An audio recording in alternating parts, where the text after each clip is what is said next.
मेरी शादी एक नामर्द से हो गई। 2 महीने बाद ही मैं पेट से हो गई और यही बात मेरी ज़िंदगी के लिए सबसे बड़ी सज़ा बन गई। और जब मुझे पता चला कि यह बच्चा किसका है तो मेरे सर पर आसमान गिर पड़ा। कभी कभी सब कुछ इंसान की सोच से परे होता है और मेरे साथ भी कुछ ऐसा ही हुआ। मेरा नाम सुधा है। मेरी उम्र लगभग 35 साल हो चुकी थी, पर अभी तक मेरी शादी नहीं हुई थी क्योंकि मेरे माँ बाप बचपन में ही गुजर चुके थे और मेरे ऊपर मेरी 2 छोटी बहनों की जिम्मेदारी थी। छोटी छोटी नौकरी करके अपना और अपनी बहनों का पेट पाल रही थी। कुछ दिन बाद मैंने अपनी दोनों बहनों की शादी करवा दी। अपने दोनों बहनों की शादी के बाद अपने घर में अकेली रह गई। माँ बाप का साया तो बहुत पहले ही उठ गया था। अब मेरी बहनें भी पराई हो चुकी थी। अकेलेपन की वजह से अब मुझे किसी के साथ की ज़रूरत थी। मुझे अपनी ज़िंदगी में ऐसे साथी की ज़रूरत महसूस होती जो मेरी तन्हाई को दूर करके मेरी ज़िंदगी को खुशियों से भर दे। पर मेरे घर में कोई था ही नहीं और मेरी उम्र ज़्यादा होने की वजह से मेरे लिए कोई रिश्ता भी नहीं आते। मेरे कुछ दिन यूं ही गुजर गए कि एक दिन हुआ यूं कि एक दिन बाज़ार में गई थी और वहाँ मेरी बहुत पुरानी सहेली मिल गई। हम दोनों एक दूसरे से बहुत दिन बाद मिले थे। उसकी शादी हो चुकी थी और उसके बच्चे भी हो गए थे। उसने अचानक मेरी शादी के बारे में पूछा तो मैंने उसे सब कुछ बता दिया। बातों ही बातों में उसने मुझे बताया कि उसका एक भाई है जिसकी उम्र लगभग 40 के करीब हो गई है। उसकी शादी हुई थी पर उसकी पत्नी इसलिए छोड़कर चली गई क्योंकि उसका भाई अपनी पत्नी को औलाद की खुशी नहीं दे सकता। मेरी सहेली के घर में पैसों की कोई कमी नहीं थी, बस एक कमी थी तो उसके भाई में वह औलाद पैदा नहीं कर सकता। अभी वह मुझे ये बातें बता ही रही थी कि मेरे मुंह से अचानक निकल गया कि तुम अपने भाई की शादी मुझसे करवा दो और मैं तुमसे वादा करती हूँ कि कभी भी मैं तुम्हारे भाई को छोड़कर नहीं जाऊँगी और ना ही उन्हें किसी बात के ताने दूंगी। मेरी बात सुनकर मेरी दोस्त हैरान हो गई। उसने कहा, इतनी बड़ी सच्चाई जानते हुए भी तुम मेरे भाई से शादी करने को तैयार हो? मैंने उससे कहा, इस तरह के लिए जीने से तो अच्छा है मैं तुम्हारी भाई का सहारा बन जाऊं और वो मेरा सहारा बने।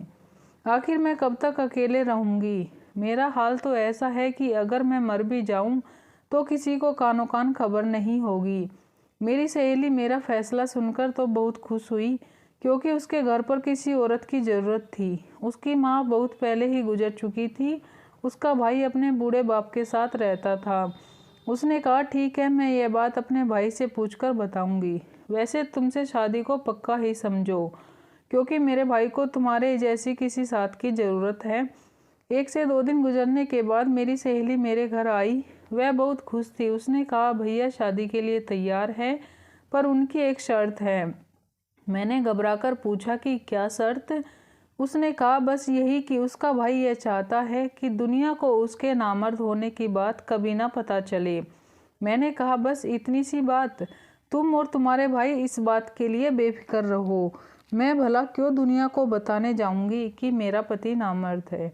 अगले कुछ दिनों में मेरी और सुधीर की शादी बड़े धूमधाम से हो गई। लोग तो यह देखकर हैरान थे कि एक अकेली लड़की का कैसे इतना अच्छा रिश्ता मिल गया। मैं यह बात अपनी बहनों को भी नहीं बताई कि मेरा पति नामर्द है। मेरे पति का यह राज मेरे सीने में दफन होकर रह गया। मैं दुल्हन बनकर सुधीर के घर गई तो देखकर हैरान थी कि सुधीर का घर तो एक आलीशान बंगला था। मैं अपनी शादी से बहुत खुश थी क्योंकि मैं तो अपने सपने में भी नहीं सोची थी इतने अच्छे घर में मेरी शादी होगी। मेरा कमरा बहुत अच्छे से सजाया गया था। सुहाग की सेज पर मैं बैठी हुई अपने पति सुधीर का इंतजार कर रही थी। जब सुधीर कमरे में आए तो उनके अंदर एक झिझक थी। शायद वे अपने अंदर की उस कमी को लेकर परेशान थे, पर मैं मैच्योर औरत थी इसलिए मैंने ही पहल की और उनका हाथ पकड़कर उन्हें यकीन दिलाया कि यह बात कभी भी हमारे कमरे से बाहर नहीं जाएगी और ना ही मैं आपको इस बात के लिए कभी कुछ कहूँगी। मेरा इतना कुछ कहने और समझाने के बाद सुधीर का चेहरा खिल उठा। उन्होंने मेरा हाथ चूमते हुए मेरे हाथों में तोहफे के रूप में अंगूठी पहनाई और कहने लगा, तुम्हें देखकर लगता है कि अब मेरी ज़िंदगी में मुझे सब कुछ मिल गया। मुझे भी कुछ ऐसा ही लग रहा था कि मैं अपनी ज़िंदगी में बहुत खुश हूँ, मगर मुझे क्या पता था आने वाला वक्त मेरे लिए मेरी ज़िंदगी की आजमाइश साबित होगा। और मैं और सुधीर अपनी ज़िंदगी में बहुत खुश थे। सुधीर मुझे इतना प्यार करता था कि मैं उनके साथ बहुत खुश थी। सुधीर ने मुझे अपनी पहली पत्नी के बारे में सब कुछ बताया। उसने बताया कि जब काफ़ी दिनों तक उन्हें बच्चा पैदा नहीं हुआ तो डॉक्टर को दिखाया गया। डॉक्टर ने सुधीर में बहुत ही कमियां बताई और जब यह बात सुधीर की पहली पत्नी को पता चला कि वह कभी बाप नहीं बन सकते तो वह उन्हें छोड़कर चली गई। सुधीर ने बताया कि दूसरी शादी के बारे में उन्हें इसलिए नहीं सोचा कि दूसरी पत्नी भी अगर छोड़कर चली जाएगी तो मुझे यह सदमा बर्दाश्त नहीं होगा।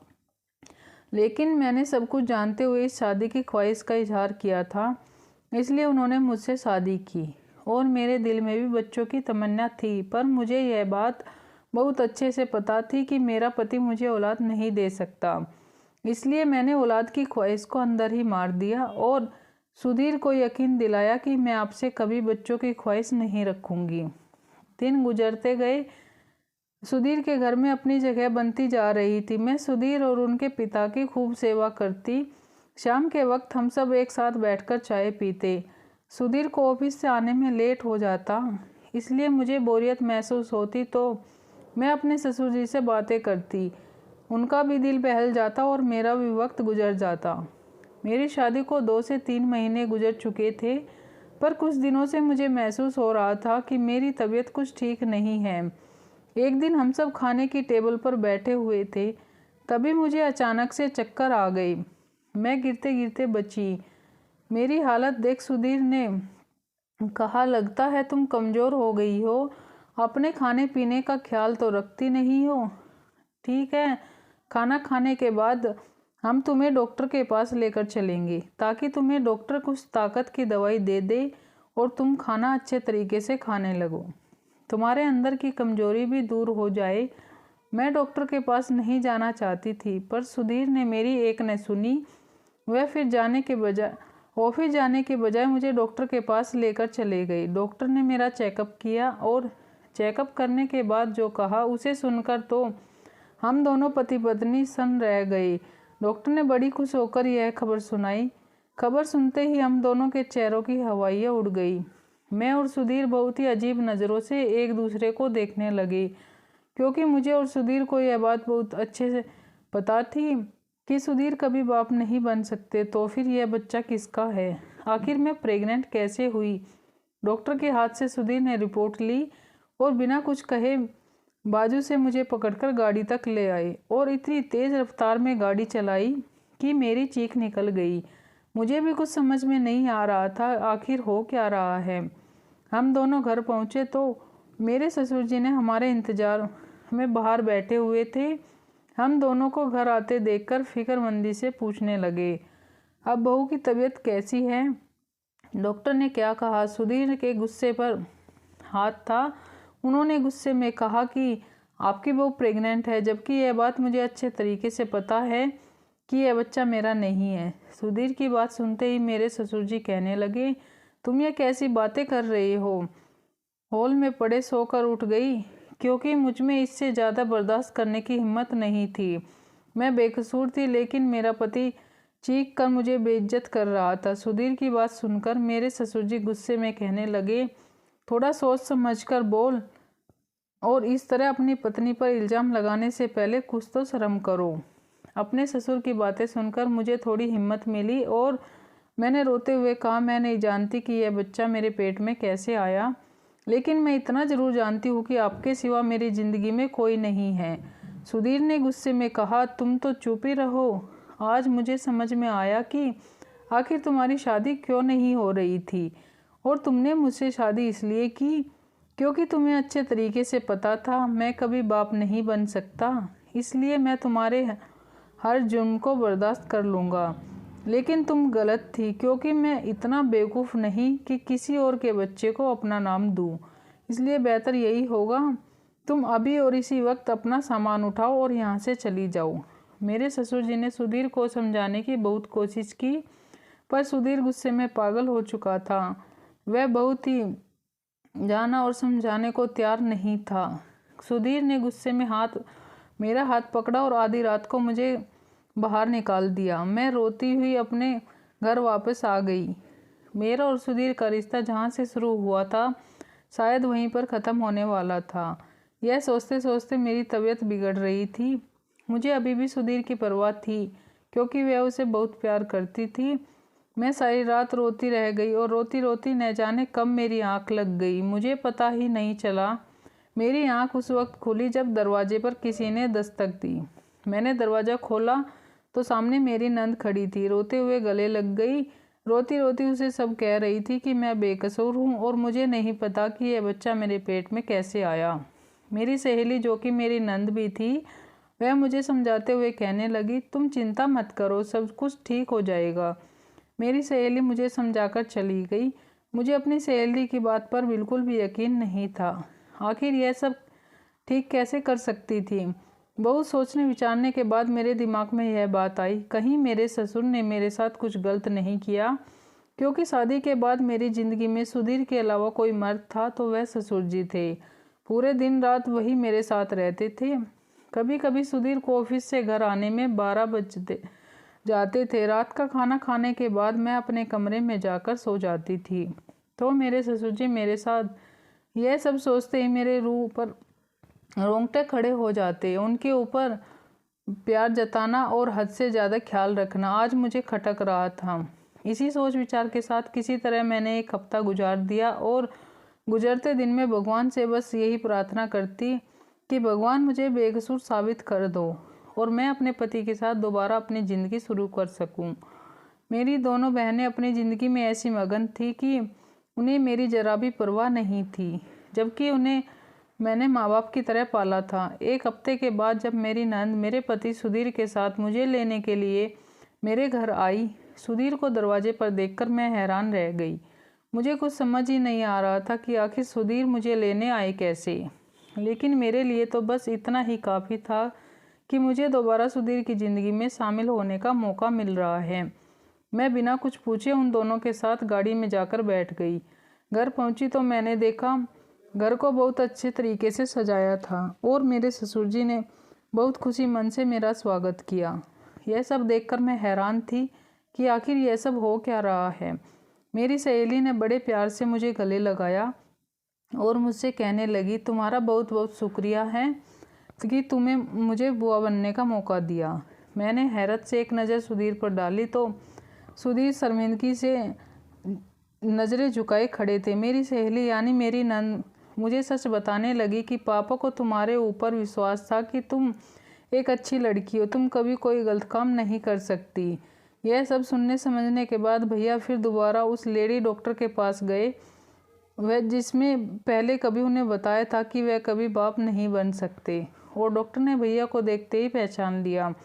जब भैया ने उन्हें बताया कि मेरी दूसरी पत्नी प्रेग्नेंट है तो लेडी डॉक्टर ने भाई को ऐसा सच बताया जिसे सुनकर उनके सर पर आसमान गिर पड़ा। भाई के अंदर कोई कमी नहीं थी।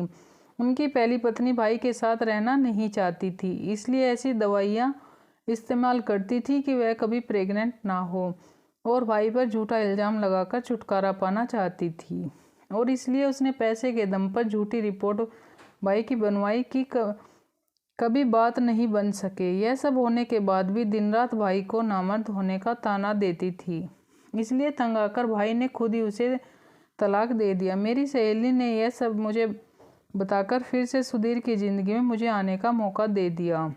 नहीं तो मैं सोच के साथ खुद को जी रही थी कि आखिर यह बच्चा किसका है। मैं तो अपने ससुर पर शक करने लगी थी। सुधीर मुझे अपने किए की माफ़ी मांगने लगे, लेकिन मुझे उनसे कोई शिकायत नहीं थी, क्योंकि उनकी जगह कोई और होता तो वह भी शायद ऐसा ही करता। मेरे घर आने की खुशी में और मैं सुधीर ने मिलकर केक काटा और मेरे ससुर और मेरी सहेली ने हमारे अपने होने का फ़र्ज निभाया।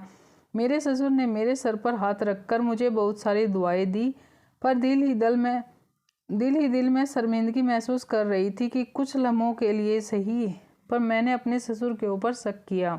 हमारे रिश्ते कितने नाजुक होते हैं, जिन्हें बहुत प्यार से संभाल कर रखना पड़ता है। कभी कभी इंसान की मामूली सी गलती से घर बिखर जाता है। दोस्तों, उम्मीद करती हूँ आपको यह कहानी अच्छी लगी होगी। अच्छी लगी तो लाइक और शेयर करें। चैनल पर पहली बार आए हैं तो चैनल को सब्सक्राइब जरूर करें। अपना कीमती समय देने के लिए धन्यवाद। मिलते हैं किसी नई वीडियो के साथ, तब तक के लिए बाय बाय।